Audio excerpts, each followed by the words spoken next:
আসসালামু আলাইকুম। এই মুহূর্তে বিশাল একটা সুসংবাদ আপনাদের সাথে শেয়ার করব। এটা অসাধারণ একটা সংবাদ। সেটা হচ্ছে জনপ্রশাসন মন্ত্রণালয় রীতিমতো বিভিন্ন মন্ত্রণালয়কে হুঙ্কার দিয়েছে। কি হুঙ্কার দিয়েছে সেটা আপনাদের সাথে আমি শেয়ার করব। ভালো লাগলে চ্যানেলটি সাবস্ক্রাইব করে যাবেন।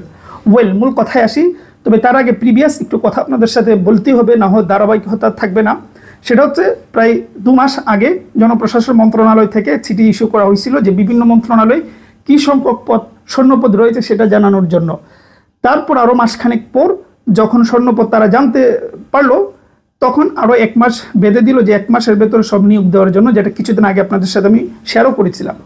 তো ওই 1 মাস এখনও হয় নাই, 15, 16, 17 দিন বা এরকম হয়তো হয়েছে। তো জনপ্রশাসন মন্ত্রণালয় খেয়াল করলো যে ওই অর্থে নিয়োগ কিন্তু আসে নাই, কিছু নিয়োগ আসছে কিন্তু সেটা ওই অর্থে নয়। ঠিক আছে, তো নিয়োগের এই গতি দেখে জনপ্রশাসন মন্ত্রণালয় রীতিমতো বিরক্ত। ওনারা গতকালকে আরেকটা চিঠি ইস্যু করেছে। সেটি আপনাদের সাথে আমি শেয়ার করব। অনেক পত্রিকায় নিউজ করেছে, কালবেলাও করেছে, আমি সেটা দেখে থেকেই বলতেছি।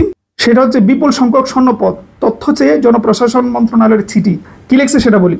সরকারি চাকরিতে বিপুল সংখ্যক পদ খালি থাকলেও সেসব স্বর্ণ পদে নিয়োগের কার্যকর উদ্যোগ নেই।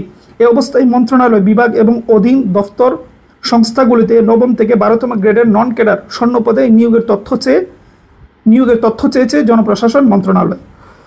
শনিবার অর্থাৎ গতকাল এ বিষয়ে বাংলাদেশ ব্যাংকের গভর্নর, মন্ত্রণালয় ও বিভাগের সিনিয়র সচিব, বিভাগীয় কমিশনার ও জেলা প্রশাসকদের কাছে জনপ্রশাসন মন্ত্রণালয় থেকে চিঠি পাঠানো হয়েছে।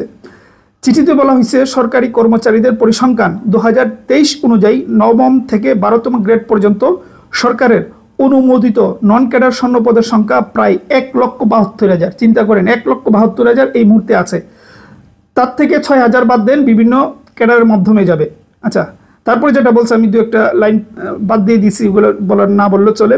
এতে বলা হয়, জনপ্রশাসন মন্ত্রণালয়ের 2024 সালের 2 ডিসেম্বরের একটি স্মারকে সব মন্ত্রণালয়, বিভাগ ও অধীন দফতর সংস্থার স্বর্ণপদ পূরণে দ্রুত ব্যবস্থা গ্রহণ করে জনপ্রশাসন মন্ত্রণালয়কে অবহিত করার জন্য অনুরোধ জানানো হলেও, যেটা আমি একটু আগে বললাম, গৃহীত পদক্ষেপ সন্তোষজনক বলে মনে হয় না। ছাত্র জনতার গণ অভ্যুত্থানের মাধ্যমে বর্তমান অন্তর্বর্তীকালীন সরকার জনগণের প্রত্যাশা পূরণ এবং শিক্ষিত তরুণদের বেকারত্ব লাঘবে নিরলসভাবে কাজ করে যাচ্ছে। কিন্তু বর্ণিত তথ্যমতে বিপুল সংখ্যক স্বর্ণপদ থাকা সত্ত্বেও তা পূরণে কার্যকর পদক্ষেপ পরিলক্ষিত হচ্ছে না বলে জানানো হয় চিঠিতে। এ অবস্থায় চক মোতাবেক আগামী 7 কার্যদিবসের মধ্যে বাংলাদেশ ব্যাংক এবং সব মন্ত্রণালয়, বিভাগ অধীনে থাকা দফতর সংস্থার নন ক্যাডার 9ম থেকে 12তম গ্রেড স্বর্ণপদগুলোর তথ্য, এই যে ব্র্যাকেটে আছে ওয়ার্ড ফাইল সহ পাঠানোর জন্য অনুরোধ জানায় জনপ্রশাসন মন্ত্রণালয়। এটা তো ভাই রীতিমতো হুঙ্কার দিয়েছে, 7 কার্যদিবস তারা বেঁধে দিয়েছে।